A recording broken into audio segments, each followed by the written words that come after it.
Bueno chicos, estamos acá el día de hoy. ¿En dónde estamos, mi amor? Estamos en una semi-cascada. En una semi-cascada. Lo que pasa es que a Miley le duele mucho lo que es la espaldita, por el embarazo, obviamente. Me duele demasiado las caderas, chicos. Casi ya no puedo dormir porque ya estamos en el último periodo.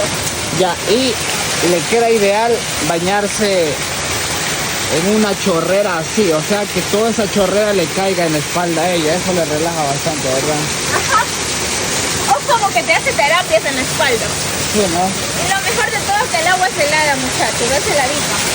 Sí, el agua es heladita.